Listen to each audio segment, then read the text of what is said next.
Olá, amigos. Estamos aqui para mais um vídeo e hoje a gente vai fazer aquele vídeo que foi eleito o mais votado naquela enquete que fizemos.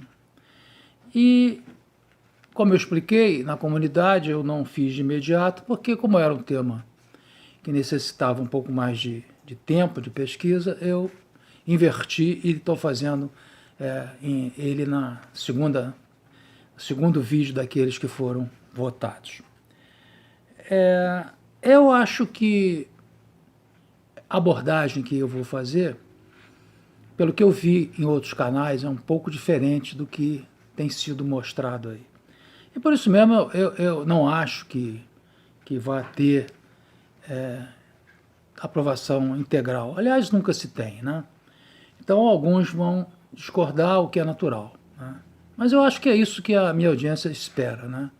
Que eu faça vídeos em função daquilo que as pesquisas, que o estudo me levaram a concluir, e não em função de atender e a aprovação da maioria da audiência, assim, ganhar likes. Likes são bons, ajudam o canal, mas em primeiro lugar vem aquilo que a gente acredita, e não um vídeo preparado para ganhar likes, né? Então eu acho que esse vai ganhar likes, mas também vai desagradar algumas pessoas. Eu vou fazer a apresentação da seguinte maneira. Eu vou apresentar 5 tópicos que eu acho que tem a ver com essa questão. Não vou emitir nenhum juízo de valor nessa primeira fase, né? Vou apenas apresentar dados e depois no final vou fazer uma conclusão, né? A minha conclusão, né? E esses 5 tópicos que eu escolhi para definir esse problema são esses que eu estou mostrando nessa figura aí, e que são a descrição do que é o corredor AAA, a demarcação de terras indígenas, que é uma questão importantíssima para se entender toda essa problemática, o conceito de ecologia integral, que surgiu, né, e vem sendo utilizado muito pelos ambientalistas e apoiado imensamente pela igreja. Aliás, essa terminologia surgiu na igreja católica. Vamos falar sobre o Sínodo da Amazônia, que foi uma reunião ano passado, muito importante, que está ligada a essa questão amazônica e a essa questão do corredor, embora não mencione em momento algum o corredor. E um decreto presidencial colombiano de 2018, o decreto 632, que é um decreto que pode ser usado como perigo de acontecer e levar aos mesmos resultados aqui no Brasil, e nós vamos discutir esse decreto, né? Então, começando pela descrição do corredor AAA, né? A ideia da fundação, aliás, a ideia desse corredor foi colocada pela Fundação Gaia Amazonas, né? Que é liderada por esses 2 senhores que eu estou mostrando a figura aí na tela. O que esses senhores idealizaram em termos de preservação ecológica, né? Eles explicam esse corredor como uma vasta cadeia de unidades de conservação e terras indígenas que formaria a maior extensão contínua de áreas protegidas no mundo, né? Ele originalmente foi proposto pelo governo do então presidente colombiano Juan Manuel Santos como um projeto sul-americano para ser apresentado na Conferência de Paris, né? Então, eu vou mostrar essas figuras aí que vocês estão vendo, e daí vocês entendem o porquê da denominação AAA, uma vez que esse corredor se inicia na Cordilheira dos Andes, abrangeria praticamente a Amazônia, todos os 9 países que fazem o contorno na Amazônia, e desembocaria no Atlântico. Seria um corredor, né, imenso. Vocês vejam nessa segunda figura a colocação dessa área dentro do mapa da América do Sul, né? Essa ideia e essa organização Gaia Amazonas ela tem suporte e parceria de diversas ONGs. Eu vou citar apenas algumas aqui: a Naturaliza e Cultura do Equador, Ecociência também do Equador, a Sociedade Peruana de Direito Ambiental, né, no Peru, um outro Instituto del Bien Común, no Peru, uma organização chamada Vataniba, na Venezuela, uma organização brasileira indígena, a IEPE, o WWF, o famoso WWF, dos ambientalistas com sede na Suíça, o World Wide Foundation, inúmeras iniciativas regionais indígenas e várias organizações internacionais de peso, como a União Europeia, a Ford Foundation e o Banco Mundial. Então, uma vez descrito, né, o que é o denominado AAA, vamos ao segundo ponto importante nessa nossa análise, que são as demarcações de terras indígenas, né? Eu vou colocar essa figura e deixar essa figura aí enquanto eu faço a explicação. É uma figura que, em cima dela, eu vou fazer algumas considerações. Esse foi um direito registrado na Constituição de 1988. E os trabalhos de demarcação demoraram alguns anos, começaram no final da década de 90, no final do século passado, e iniciaram mesmo no século XXI. Aí também começaram as polêmicas, né? Um marco interessante nessa história toda, aliás, uma coisa que eu deveria ter falado logo no início, e eu vou registrar agora, nesse trabalho aqui, nessa nossa conversa, eu me valho de vários documentos. Esses documentos podem ser facilmente encontrados na internet, mas dão um pouco de trabalho. E eu facilitei o trabalho de vocês e reuni esses documentos todos. E quem quiser, quem tem interesse de um pouco mais a fundo e comprovar as coisas que eu estou falando aqui, procure na descrição a maneira que eu coloquei lá para você baixar no meu site esses documentos. Facilita para vocês porque é fácil de encontrar, mas dá um pouquinho de trabalho. Então, o primeiro documento que eu vou citar é exatamente um voto de um ministro do Supremo Tribunal Federal em 2008. O ministro Aires Brito, que era uma pessoa daquelas de notório saber jurídico realmente, ele proferiu um voto muito abrangente na questão, uma questão que bateu no STF, sobre a terra indígena Raposa Serra do Sol, uma das maiores, né, localizadas no território de Roraima, e nesse mapa depois nós vamos falar sobre ela, né. O ministro Aires Brito proveu esse voto, um voto que eu recomendo que leiam, e nele ele aborda a questão de uma maneira abrangente, desde os seus aspectos constitucionais, até descendo até os procedimentos de demarcação. Quando eu comecei algum tempo atrás, a ouvir falar e me interessar sobre a questão de terras indígenas, eu, como muita gente, sempre achei que eram terras imensas, né, para abrigar poucos indígenas, né. E eu hoje não penso tanto assim, não só pela evolução do pensamento lendo, e principalmente pela leitura desse voto, né, que deu para entender que as coisas não são bem assim como se apregoavam. As grandes oposições na época das demarcações eram em cima exatamente das grandes quantidades de terra que eram destinadas aos índios. Vocês vejam, inclusive, aí, nessa figura está marcado essa serra, Raposa Serra do Sol. Ela tem 1.743 km², né, abrangendo aí cerca de 25 mil índios, né, nessa área.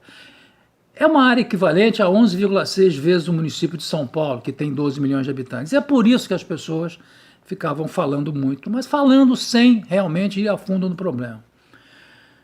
Se você verificar o resto do território de Roraima, do estado de Roraima, as terras não indígenas nesse estado se estendem por uma área de 121 mil km². Para uma população, na época do censo de 2010, de menos de 400 mil habitantes. Então você só compara isso, por exemplo, com o estado de Pernambuco, que tem mais ou menos 8 milhões de habitantes, naquele mesmo censo, né, e possui 98 mil km² de extensão territorial.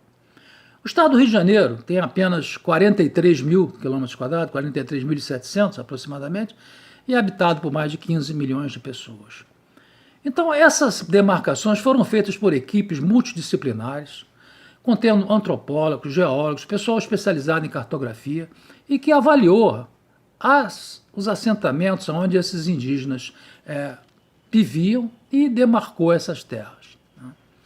Então, esse preconceito de que são grandes áreas para pouca gente, se você for verificar habitantes por quilômetro quadrado no resto de Roraima e nessa região, vocês vão ver que não é assim uma coisa absurda. Inclusive, o resto de Roraima tem uma quantidade de habitantes por quilômetro quadrado menor do que, muito menor do que essa área que se diz muito grande para os índios. Vamos, então, observar alguns aspectos desse voto, né, que eu reputo de muita importância, de muita sabedoria. O ministro Aires de Brito ele afirmou, né, que o fato de que o Brasil, terra indígena, é uma categoria jurídica, ser constitucional, no entanto, ela não é um ente federado. A instituição terra indígena, embora uma categoria jurídica constitucional, ela não é um ente federado. São categorias jurídicas de natureza inconfundível, tal como a água e o óleo, como ele mesmo disse no seu voto. Por isso mesmo, a gente tem que ter cuidado de se designar essas regiões, essas áreas como terras indígenas e nunca como territórios indígenas. Pois nenhuma das comunidades indígenas brasileiras detém alguma estrutura normativa ou estatura normativa para comparecer perante a ordem jurídica internacional como nação, país, pátria, território nacional ou povo independente. Então isso é importante e isso está muito bem sedimentado, né, no voto do ministro Aires de Brito. Bom, uma vez abordada essa questão das terras indígenas, da demarcação de terras indígenas, nós vamos para um conceito que vem sendo empregado por ex-ambientalistas atualmente. Tanto o pessoal da organização Gaia Amazônia, como pela igreja, principalmente. A igreja, de uma certa forma, ela transferiu toda aquela conceituação da teoria da libertação do Leonardo Boff. Inclusive, o Leonardo Boff é um das pessoas que cunham esse termo. Várias pessoas ajudaram a cunhar esse termo, e esse termo, ecologia integral, parece que vem realmente da igreja. Hoje elas representam aquilo que os pobres representavam na teoria da libertação, né? Ela abrange todas essas povos, e a ecologia integral ela é considerada como se o mundo todo fosse uma casa comum. Né? Daí o subtítulo, inclusive, da encíclica papal, que vai levar a toda a instrumentalização desse sínodo da Amazônia, que nós vamos falar em seguida, que é a encíclica Laudato Si do Papa Francisco, e que quer dizer exatamente cuidado com a casa comum. Esse termo vem de Leonardo Boff, do cardeal Cláudio Rumes, também, que está envolvido nisso, e do Monsenhor Marcelo Sanches Sorondo, que é uma pessoa muito ligada a essas questões ecológicas na igreja. Né? São eles essas mentes por trás da cunhagem desse termo. Então vamos em seguida falar do outro ponto, que é o Sínodo da Amazônia. O documento final desse sínodo, que aconteceu no ano passado, ele apresenta 22 vezes o termo ecologia integral. Né? E nessa síntese do Vaticano, né, na síntese do sínodo da Amazônia, que apareceu no Vaticano News, existem algumas frases interessantes. Né? Uma delas, né, é que o apelo à igreja é para tomar o largo, acolhendo o chamado a uma profunda conversão ecológica sinodal e integral a Cristo e ao seu Evangelho. O convite é para caminhar unidos como uma família universal, na convicção de que a Amazônia, vejam bem, não pertence aos estados ou aos governos. Um dos maiores entusiastas da ecologia integrada e muito participante, membro ativo desse sínodo, e talvez o corredator dessa Laudato Si, essa encíclica papal, é esse monsenhor Marcelo Chance Sorondo, que a gente vê aí nessa figura que eu estou mostrando, recebendo explicações de Fon Hildebrand, aquele homem, o líder da organização Gaia Amazônia, sobre o AAA. Não é o primeiro encontro deles, né? Eles tornaram-se figuras recorrentes em eventos ecológicos ao redor do mundo. Esse senhor, o Fon Hildebrand, ele é americano, é naturalizado colombiano. A família dele está na Colômbia há gerações, né? E ele é o líder, ele e o filho dele lideram essa. E por que a igreja? Porque ele está falando aqui de sínodo, né? De sínodo da Amazônia, uma reunião de bispos, né? Porque a igreja tem muita capilaridade, ela influencia muito.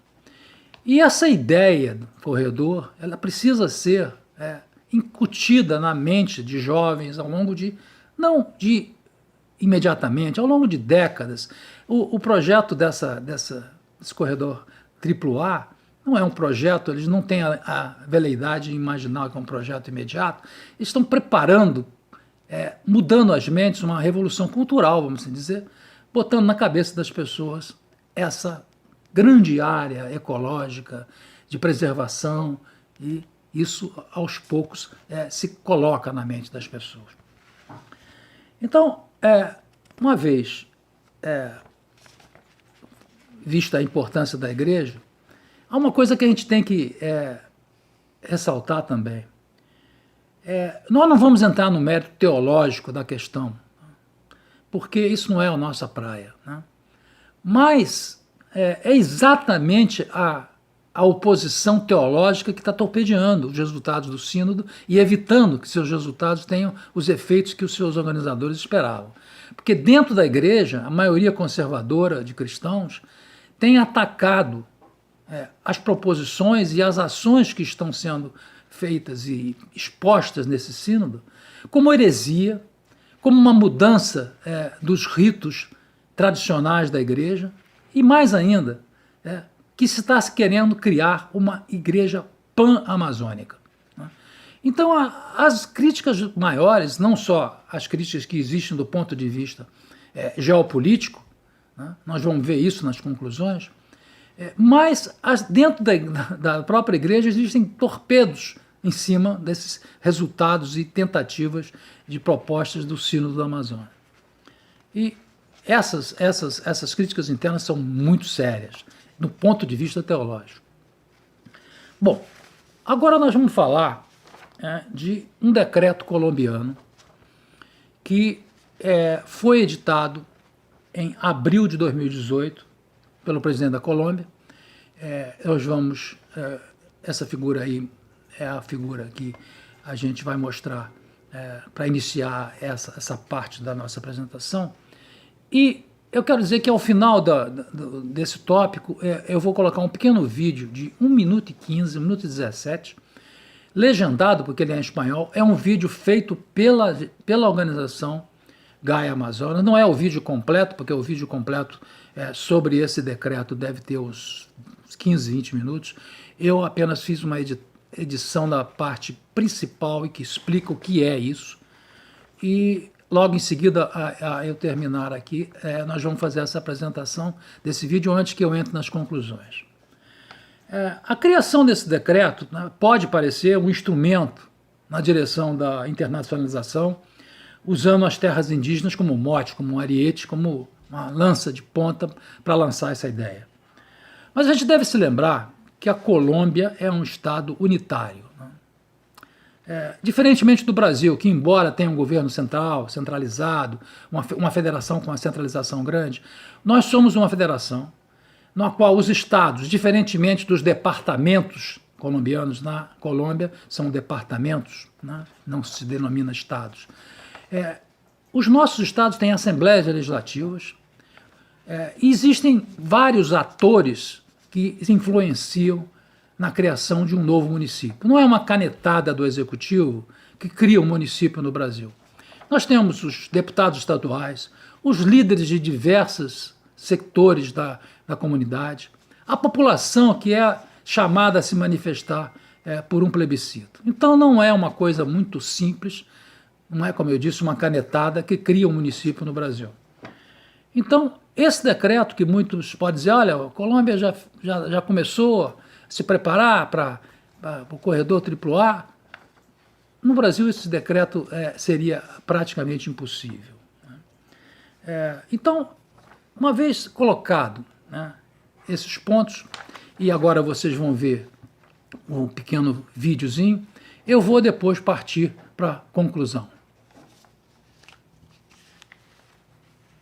Sin embargo, el 10 de abril de 2018 algo extraordinario ocurrió, un acontecimiento histórico y único en el mundo. El gobierno nacional expidió una norma que reglamenta el derecho que los pueblos indígenas tienen de gobernarse con sus propias autoridades y de decidir sobre su territorio como lo haría cualquier entidad territorial. Estos territorios indígenas de la Amazonía colombiana ahora tienen el mismo estatus que los municipios. Sin duda, esto es lo más importante que ha pasado para los indígenas amazónicos en los últimos 30 años. Lo que cambió con el decreto 632 de la Presidencia de la República es que los territorios indígenas de los departamentos de Amazonas, Vaupés y Guainía ahora hacen parte de la organización político-administrativa de la nación y se reconoce a los consejos indígenas como figura local de gobierno territorial. Un gobierno indígena que conservará sus estructuras tradicionales, sus sistemas de toma de decisión y que administrará el territorio en el que como colombianos han ejercido la soberanía. Ahora los indígenas diseñarán y ejecutarán sus propias políticas económicas y sociales y podrán formalizar y fortalecer sus modelos de uso sostenible de la selva. Ahora podrán trabajar mano a mano con el Estado para la construcción conjunta de planes y políticas que aseguren el beneficio del territorio y de sus habitantes. Visto o vídeo, vocês devem ter entendido perfeitamente como funciona, como funcionou e qual é a ideia do decreto presidencial na Colômbia. Vamos então chegar às nossas conclusões.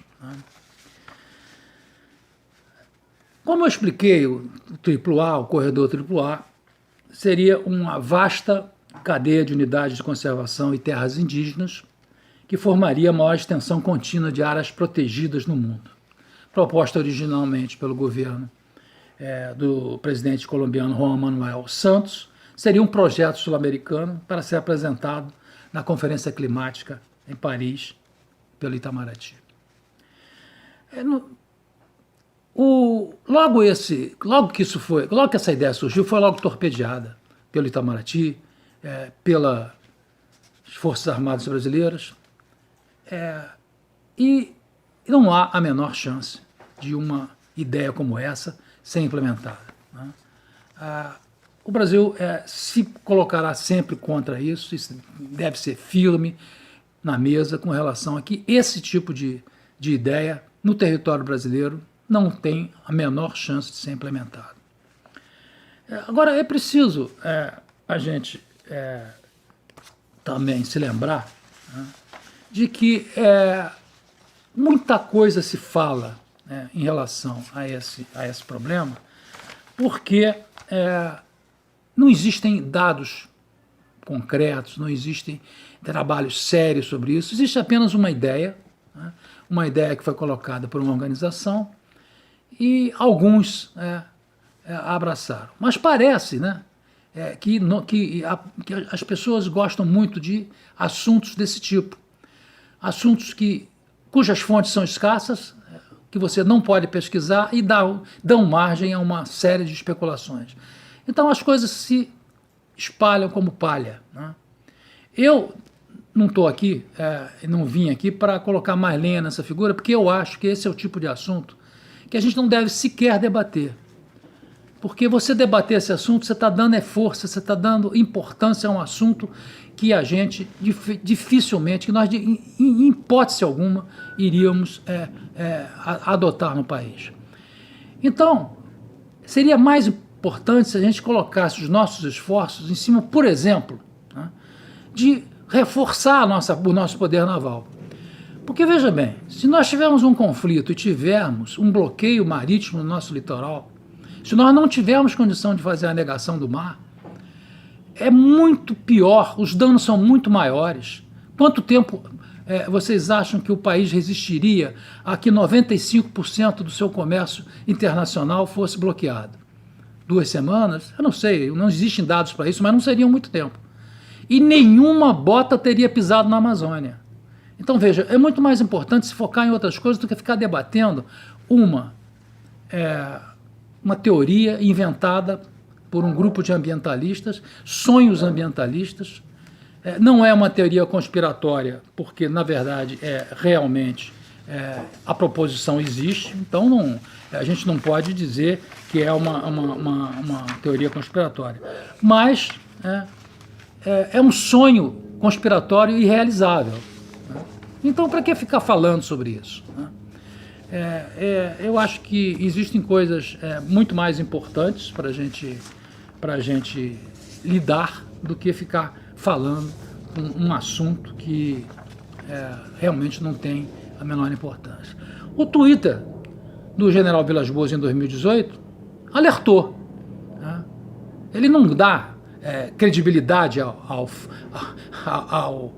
corredor AAA, ele apenas alertou, existem esses caras aí, temos que estar alertas. E sim, apesar de ser uma coisa irrealizável, nós devemos sim, as Forças Armadas devem ficar alertas, porque apesar de um sucesso dessa empreitada seja praticamente impossível, temos que ficar alertas sim, para que essas conversas não sejam nem sequer tratadas.